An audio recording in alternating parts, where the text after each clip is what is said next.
हमारे YouTube channel think smart study में आप सभी का स्वागत है। दोस्तों, जैसा कि आपने अब तक शिक्षण वीडियो से संबंधित जो हमारे पाठ्यक्रम के अंदर है उसमें हमने पहली कक्षा के अंदर सिलेबस की जानकारी प्राप्त की थी। उस सिलेबस अनुसार अगर हम देखें तो हमारे पहला टॉपिक था भाषा शिक्षण और दूसरा टॉपिक था शिक्षण विधियाँ, तीसरा टॉपिक था भाषाई कौशल, चौथा था शिक्षण अधिगम सहायक सामग्रियाँ और हमारा पांचवा टॉपिक था बहुमाध्यम एवं शिक्षण के अन्य संसाधन। हमारा छठा टॉपिक था भाषा शिक्षण में मूल्यांकन, जो कि हमने अपनी पिछली कक्षा में कंप्लीट किया। उसके बाद हमारा था सतत एवं व्यापक मूल्यांकन, जिसे हम कंप्लीट कर चुके हैं। और इसी क्रम में आगे बढ़ते हुए अब हमारा अगला टॉपिक है उपलब्धि परीक्षण, यानी कि उपलब्धि परीक्षण का निर्माण। मैं लिखती हूँ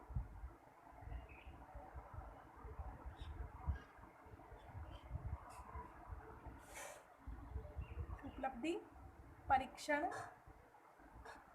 उपलब्धि परीक्षण, देखिए हमारा टॉपिक है उपलब्धि परीक्षण। उपलब्धि परीक्षण है क्या, पहले हम ये जानेंगे। शैक्षिक वातावरण में एक बालक जो कुछ भी सीखता है उसे ही उपलब्धि परीक्षण कहते हैं। सामान्य तौर पर अगर हम देखें तो यही इसकी जानकारी है, यानी कि एक बालक ने अपने जो शिक्षा का वातावरण है, यानी कि जो विद्यालय है, उसमें उसने क्या सीखा और जो कुछ भी उसने सीखा वह सब क्या है, वह सब है उपलब्धि परीक्षण। और इसकी उपलब्धि का पता लगाने के लिए जो परीक्षण बनाए जाते हैं, बालक ने सब उपलब्धियां प्राप्त कर ली और उस उपलब्धि का जानकारी हम किस तरह लेंगे, किन परीक्षणों के द्वारा लेंगे, उस परीक्षण को कहेंगे, उसे कहेंगे उपलब्धि परीक्षण। क्योंकि वो उपलब्धि जो बालक ने प्राप्त की है उसकी जानकारी के लिए हमने जो परीक्षण किया वह कहलाया उपलब्धि परीक्षण। इसी क्रम में अगर हम देखें तो हमारे इबेल महोदय, इनका नाम है इबेल महोदय के अनुसार इन्होंने एक परिभाषा दी है। वह परिभाषा है कि उपलब्धि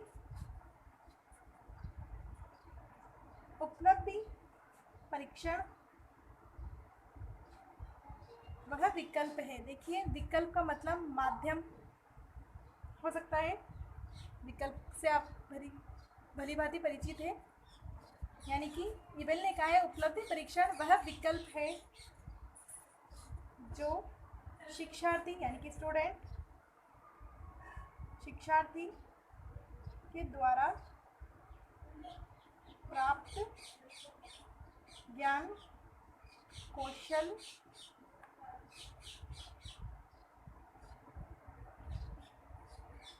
एवं क्षमता का मापन करता है। देखिए, हम दोबारा से देखते हैं कि इबेल महोदय ने क्या कहा है। इबेल महोदय ने कहा है कि उपलब्धि परीक्षण वह विकल्प है जो शिक्षार्थी द्वारा प्राप्त ज्ञान, कौशल एवं क्षमता का मापन करता है। जैसा कि मैंने आपको बताया कि जो बालक ने जो उपलब्धि प्राप्त की उसका परीक्षण को ही हम उपलब्धि परीक्षण कहते हैं, क्योंकि इसके अंदर परीक्षण किया जाता है। और अगर हम देखें तो यह मापन भी एक प्रकार के क्या है, परीक्षण। और इसमें मापन किस चीज़ों का किया जा रहा है, ज्ञान, कौशल का, क्षमता का। इसलिए हम इबेल महोदय ने ये परिभाषा दी है। ये इबेल महोदय के द्वारा कहा गया कथन है उपलब्धि परीक्षण के लिए। अगर हम हमारे दूसरे विद्वान महोदय की बात करते हैं जिनका नाम है फ्रीमैन ने कहा है शैक्षिक उपलब्धि वह अविकल्प है जो एक विशेष विषय या पाठ्यक्रम के विभिन्न विषयों में व्यक्ति के ज्ञान, अवबोध तथा क्षमता का मापन करता है। देखिए, मैंने फिर से बताया आपको इसमें मापन है, इसमें मापन है। मापन का अर्थ परीक्षण होता है। और इबेल ने कहा कि इसमें किसका परीक्षण किया जाता है? ज्ञान कौशल का और क्षमता का। और फ्रीमेन ने के अनुसार अगर हम देखें तो फ्रीमेन ने कहा है कि शैक्षिक उपलब्धि वह अभिकल्प है जो एक विषय, विशेष विषय या पाठ्यक्रम के विभिन्न विषयों में व्यक्ति की ज्ञान, अवबोध एवं क्षमता का मापन करती है। अगर इसी क्रम में अब हम आगे बढ़ेंगे कि उपलब्धि परीक्षण के सोपान क्या होते हैं। उपलब्धि परीक्षण के सोपान डायरेक्ट मैं लिख देती हूँ यहाँ सोपान। देखिए, पहला सोपान अगर हम देखें, यानी कि पहला जो चरण होगा कि किस प्रकार लिया जाता है उपलब्धि परीक्षण। तो सबसे पहले हम किसी भी कार्य करने के लिए योजना का निर्माण करेंगे, यानी कि योजना का निर्माण करेंगे। दूसरा अगर हम देखें तो हम परीक्षण की तैयारी करेंगे।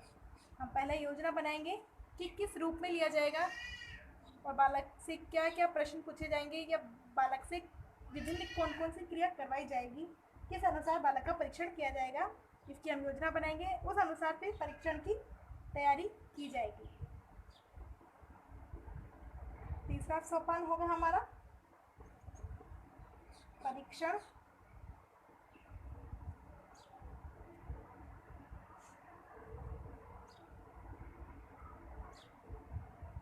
परीक्षण के लिए प्रशासन का निर्माण। प्रशासन से यहाँ तात्पर्य है कि जो अध्यापक जो या परीक्षण जो लेंगे या जिनकी टीम तैयार की जाएगी उन टीम का निर्माण किया जाएगा। चौथा सोपान हो गया अंकन की व्यवस्था कि बालक को किस प्रकार किस किस कार्य के लिए कौन कौन सा अंकन दिया जाएगा।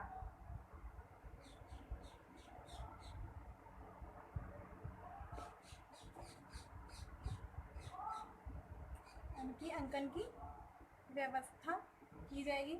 और हमारा पांचवा और अंतिम सोपान है मूल्यांकन। मूल्यांकन किसका लिया जाएगा? बालक का। देखिए, उपलब्धि परीक्षण के सोपान है। कितने सोपान हमने पढ़े? 5 सोपान है। सबसे पहले क्या की उपलब्धि परीक्षण के लिए योजना तैयार की, फिर हमने परीक्षण की तैयारी की। उसके बाद हम परीक्षण के लिए एक प्रशासन या एक टीम का निर्माण करेंगे और बालक को दिए जाने वाले अंक की व्यवस्था करेंगे और फिर बालक का मूल्यांकन दिया जाएगा। अब हम इसके महत्व या सोपान पढ़ेंगे। सॉरी, माफ कीजिए, सोपान हम पढ़ चुके हैं। हम महत्व या उद्देश्य पढ़ेंगे, यानी कि उपयोग या महत्व की क्या क्या महत्व है। पहला अगर हम महत्व देखें तो ये अधिगम हेतु प्रेरित किया, इसमें अधिगम हेतु प्रेरित करता है तथा निर्देश प्रदान करता है। निर्देश प्रदान। दूसरा अगर हम देखें तो इसमें अध्यापकों को लक्ष्य की निकट लाता है, यानी कि बालक अगर कोई त्रुटि कर रहा है या बालक को कोई विषय वस्तु समझ नहीं आ रही तो बार बार वहीं आके अटकेगा। इससे अध्यापक को पता चल जाएगा कि बालक की समस्या किस विषय से संबंधित है और अध्यापक उसमें सुधार लाएगा और तब बालक का इससे विकास हो जाएगा। शैक्षिक स्तर को बढ़ाने के लिए,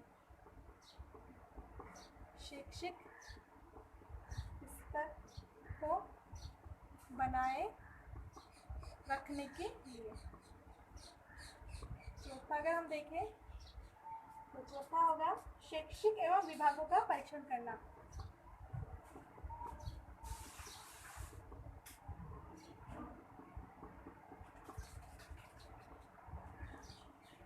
विभागों का परीक्षण।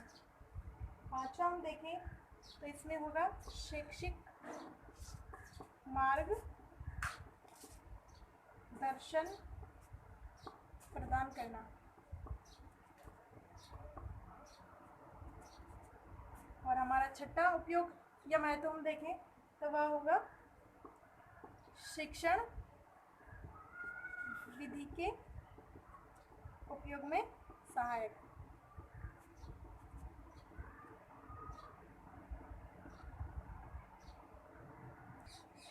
अब हम दोबारा से देखते हैं इनको कि अधिगम हेतु प्रेरित करता है उपलब्धि परीक्षण। इससे कि निर्देश प्रदान होते हैं कि बालक की समस्या कहाँ आ रही है, बालक को कहाँ सुधार की आवश्यकता है, अध्यापक को लक्ष्य के निकट ले जाता है, शैक्षिक स्तर को बनाए रखता है, शैक्षिक एवं विभागों का परीक्षण किया जाता है।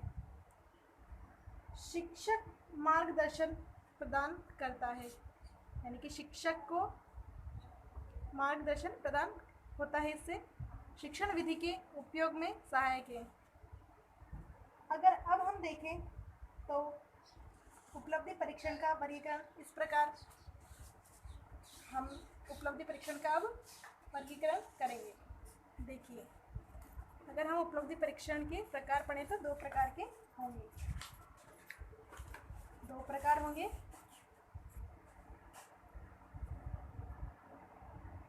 एक होगा अप्रमाणिक या फिर उसे अमानकीकृत भी कह लें, और एक हमारा होगा प्रमाणिक या मानकीकृत परीक्षण। देखिए, पहले हम एक एक करके जानकारी देंगे। पहले हम अप्रमाणिक या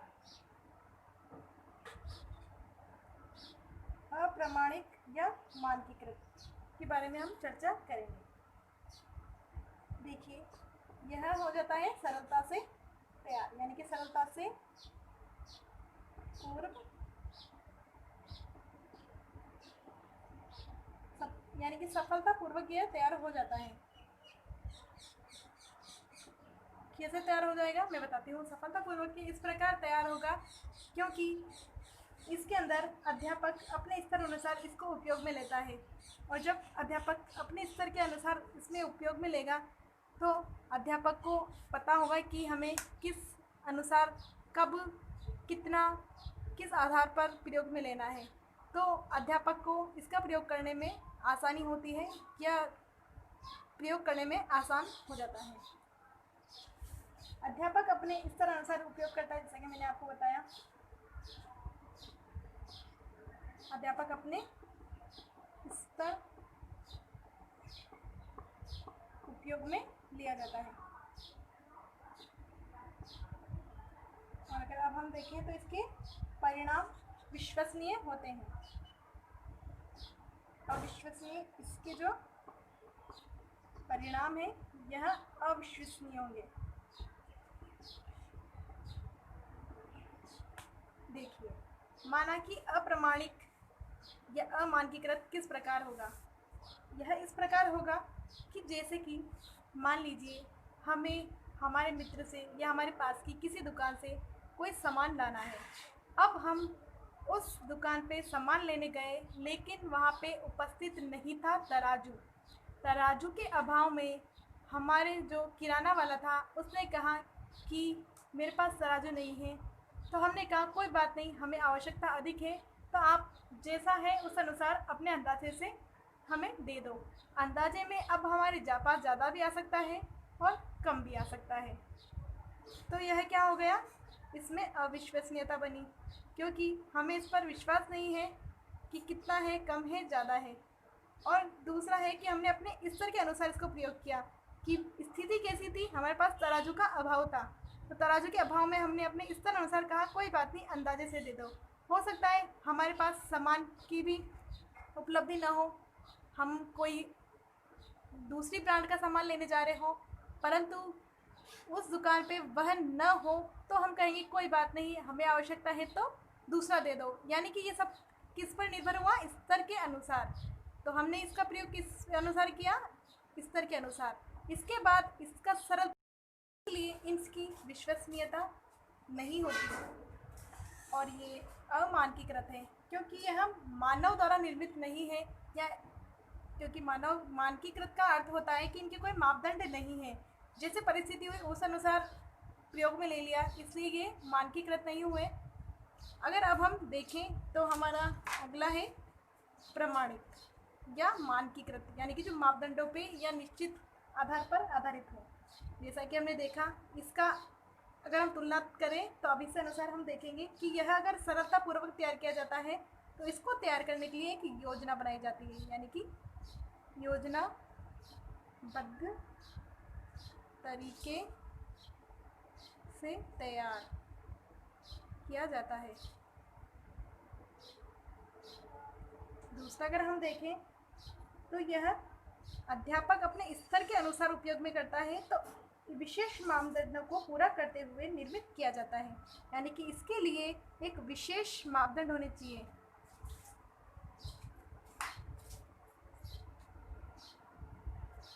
विशेष मापदंडों को पूरा करते हुए निर्मित। देखिए, जिस प्रकार हमने देखा कि यह योजनाबद्ध है, विशेष मापदंड के लिए है, और इनके जो निर्माण है, यानी कि इनके निर्माण में विशेष सांख्यिकीय तथा वैज्ञानिक विधि का उपयोग किया जाता है, क्योंकि यह प्रामाणिक है, और प्रामाणिकता तभी आएगी जब उसमें सांख्यिकीता हो या वैज्ञानिक हो। अब किसी का ही एक है कि यह विश्वसनीय होता है। अब यह विश्वसनीय होगा क्योंकि यह वैज्ञानिक आधारों पर निर्मित है, सांख्यिकीय आधारों पर निर्मित है। इसको एक योजना के लिए बनाया गया है, इसलिए यह मानकीकृत हो गया। इस विशेष मापदंड के लिए इसको बनाया जाता है। अगर हम दोनों की तुलना करें तो यह अविश्वसनीय हो गया, यह विश्वसनीय है। यह अध्यापक के स्तर अनुसार प्रयोग में लिया जाता है, जबकि ये विशेष मापदंड के लिए प्रयोग में लिया जाता है। इसका उपयोग सरलतापूर्वक इसको तैयार किया जाता है, जबकि यह योजनाबद्ध तरीकों से प्रयोग में लाया जाता है। हम इनके प्रकार पढ़ चुके हैं, हमने इनके सोपानों को देखा। अगर अब हम देखते हैं हमारे अगली, तो हमारा आएगा कि उपलब्धि परीक्षण को संपूर्ण स्वरूप। हम उपलब्धि परीक्षण का संपूर्ण स्वरूप देखते हैं।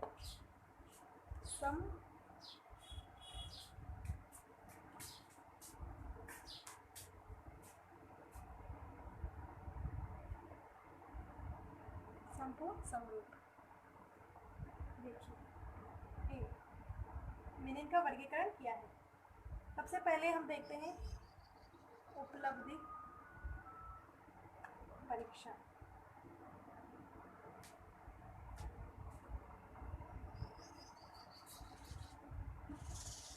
यानी कि इसको कहते हैं निष्पत्ति भी कहते हैं इसे। और हमारा हुआ दूसरा है निदानात्मक परीक्षण, और अगर सी है हमारा उपचारात्मक शिक्षण। देखिए, जब भी पूछा जाए तो याद रखिए ये और ये परीक्षण है, जबकि यह एक शिक्षण है।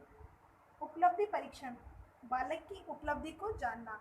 उपलब्धि परीक्षण में बालक की उपलब्धि को जाना जाता है कि बालक ने क्या सीखा, क्या नहीं सीखा, बालक किन विषयों में अटक रहा है, बालक को कितना ज्ञान हो गया, बालक को कितना ज्ञान शेष रह गया। समस्या, जिसमें बालकों की समस्याओं की पहचान की जाती है, उन्हें इंगित किया जाता है। जैसे कि माना एक कक्षा के अंदर कुल शिक्षार्थी हैं 50 में से अधिगम किया 35 ने, यानी कि जो भी हमने पढ़ाया वह हमने पूरा का पूरा जो हमारा उद्देश्य था, उन उद्देश्य के आधार पर 35 बच्चे 50 में से अधिगम करने में सफल रहे, जबकि शेष 15 बालक उस सफलता तक नहीं पहुंच सके। तो उन 15 बालकों के लिए हमने निदान करेंगे, यानी कि कैसे किस प्रकार आगे का शिक्षण किया जाएगा। देखिए, जो उपलब्धि परीक्षण है वह पूरे 50 के 50 बालकों के लिए ही किया जाएगा, जबकि जो ये अन्य अधिगम हम कराएंगे, यानी कि हमारा निदान और उपचार, ये अन्य शेष बालकों के लिए ही होगा। अगर एक बालक भी रह जाए, यह तो हुई 15 की बात, अगर सवाल इस प्रकार आए कि 49 बच्चों ने अधिगम कर लिया जबकि एक बालक रह गया, तो एक बालक के लिए भी हमें निदान और उपचारात्मक परीक्षण करना होगा। तो इस प्रकार हम उपलब्धि परीक्षण को समझ सकते हैं कि उपलब्धि परीक्षण केवल बालक की समस्या जानने के लिए ही किया जाता है। अब हम पहुंचते हैं निदान पर। निदान परीक्षण क्या है? निदान परीक्षण से पता चल रहा है कि यह एक परीक्षण है। समस्यात्मक बालकों को हमने इसमें चिन्हित किया था। अब उन्हें जानेंगे कि उन बालक की समस्या कहाँ है, यानी कि उनकी रुकावट में कौन सी विषय वस्तु आधार बनी हुई है, यानी किस विषय वस्तु उन्हें समझ में नहीं आई, क्या है उस विषय वस्तु को जानना, इस चीज़ का इसमें निदान किया जाएगा, पहचान की जाएगी, यानी कि समस्या समाधान के उपाय इसमें खोजे जाएंगे कि किन कारणों से उनका उपाय किया जा सकता है। इन्हें चिन्हित किया, इसमें जाना कि क्या है और उसका उपाय किया। उपाय करने के बाद समस्या के कारणों का पता लगाया गया, जैसा कि मैंने बताया। पता लगाने के बाद उनका उपाय किया और निदानात्मक केवल समस्यात्मक बालकों का ही होता है। मैंने बताया जैसे कि माना कक्षा में 50 बालक हैं, तो 50 में से जितने बालक भी अधिगम नहीं कर पाए, यानी कि पूर्ण उद्देश्य रूप में अगर अधिगम नहीं कर पाए, तो शेष बालकों का ही, जैसे कि माना 35 ने अधिगम किया है, 15 ने नहीं किया, तो 15 का निदान होगा। 15 छोड़िए, अगर मान लो केवल एक ही बालक भी होगा तो एक बालक का भी निदान परीक्षण किया जाएगा।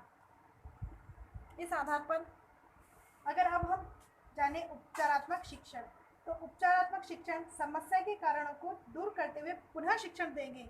इसमें क्या होता है? पुनः शिक्षण। देखिए, समस्यात्मक बालकों में आवश्यक अधिगम इसमें कराए जाते हैं। कभी भी उपचारात्मक शिक्षण उन बालकों को नहीं दिया जाएगा जिन्हें पहले से ही समझ में आ गया। अर्थात जैसे कि मैंने पहले कहा, उपलब्धि परीक्षण में 50 में से 35 बालक अधिगम करने में सफल रहे, 15 बालकों ने अधिगम उस आधार तक नहीं किया, तो जो 15 बालक हैं उन्हीं का ही केवल पुनः शिक्षण होगा, अन्य 35 का नहीं होगा।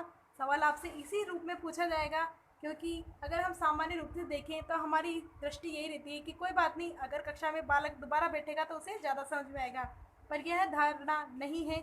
बालक अगर दोबारा वही चीज़, सीखी हुई चीज़ को सीखने के लिए अगर उसको बैठाया जाएगा, तो बालक अन्य बालकों के लिए भी बाधा उत्पन्न करेगा, इसलिए उन्हें पुनः परीक्षण शिक्षण नहीं दिया जाता। उपचारात्मक शिक्षण केवल समस्यात्मक बालकों को ही दिया जाता है। यह हो गया हमारा उपलब्धि परीक्षण का स्वरूप। उपलब्धि परीक्षण का स्वरूप देखा हमने, उपलब्धि शिक्षण, निदानात्मक परीक्षण और उपचारात्मक शिक्षण के रूप में। अब हम उपलब्धि परीक्षण की आगे की ओर बढ़ते हैं और इसमें हम देखेंगे इनकी सीमाएं, यानी कि उपलब्धि परीक्षण की हम सीमाएं देखेंगे कि क्या है इसकी सीमाएं।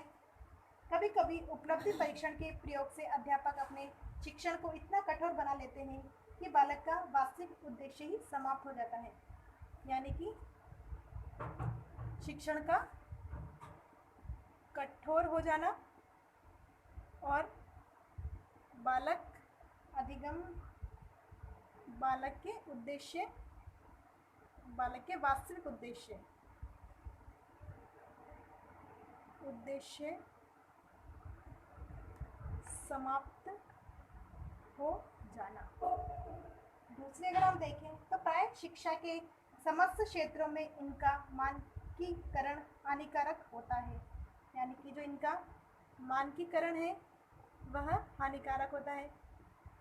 कैसे, किस प्रकार होता है? क्योंकि अगर सभी बालकों को हम, जैसे बालक है 50 बालकों में से हमने 35 बालकों का उद्देश्य अनुसार उन्होंने अधिगम कर लिया, शेष जो 15 बालक हैं वह उस उद्देश्य को प्राप्त नहीं कर पाए। अगर अब हम इन्हें वापस से उपचारात्मक शिक्षण देंगे तो बालकों के अंदर हो सकता है कि हीन भावना आ जाए कि हमें समझ में नहीं आ रहा, हो सकता है वो पुनः भी न समझ पाए, तो इससे समय का और धन की अधिक हानि होगी। इसके अलावा जो मानकीकरण आधार हैं उनको भी हानि पहुंचती है। उपलब्धि परीक्षण में समस्त पहलू पर ध्यान न देकर केवल कुछ पहलू पर ही ध्यान दिया जाता है, यानी कि समस्त पहलू पर ध्यान नहीं दिया जाता। यानी कि हो सकता है कि कुछ बालक मंदबुद्धि हो, कुछ बालक की पारिवारिक समस्या हो, कुछ बालक की बौद्धिक क्षमता का विकास नहीं हो पा रहा हो, किसी की शारीरिक परेशानी हो। इन सब बातों को मद्देनजर नहीं रख के केवल उन्हें उपचारात्मक शिक्षण दिया जाता है, यानी कि उन्हें पुनः शिक्षण दिया जाता है, जो कि कई बार घातक हो सकता है, जो उनकी मानकीकरण फिर हानिकारक प्रभाव डाल सकते हैं। इस प्रकार के परीक्षणों में सीमा से अधिक विश्वास अथवा हानिकारक हो सकता है। यानी कि इसमें अगर हम देखें तो जो हमने सीमा रखी है वह अधिक विश्वसनीय या हानिकारक भी हो सकती है। यानी कि जो हमारी गाइडलाइन है, हो सकता है या तो उस पर वो खरा उतर जाए या हो सकता है वह न उतरे, यानी कि वो हानिकारक भी हो सकता है अथवा लाभदायक भी हो सकता है। लेकिन उपलब्धि परीक्षण प्रत्येक विद्यालय में कराया जाता है इस आधार पर ताकि प्रत्येक बालक शिक्षा के क्षेत्र से वंचित न रहे। उपलब्धि परीक्षण उतना ही आवश्यक है जितना एक बालक के लिए शिक्षण आवश्यक है। तो देखिए, सबसे पहले हमने उपलब्धि परीक्षण का अर्थ जाना, उपलब्धि परीक्षण है क्या। उसके बाद हमने दो विद्वानों की परिभाषा जानी, शिक्षण के उपलब्धि परीक्षण के हमने उद्देश्य जाने, विशेषताएं जानी, उनके प्रकार जाने। उसके बाद हमने उपलब्धि परीक्षण के संपूर्ण स्वरूप को समझा, जिसमें 3 भाग किए हमने: उपलब्धि परीक्षण या निष्पत्ति परीक्षण, निदानात्मक परीक्षण, उपचारात्मक शिक्षण। उसके बाद हमने उपलब्धि परीक्षण की सीमाएं जानी। अगर आपको हमारी क्लास पसंद आई हो तो शेयर करें, लाइक करें। धन्यवाद।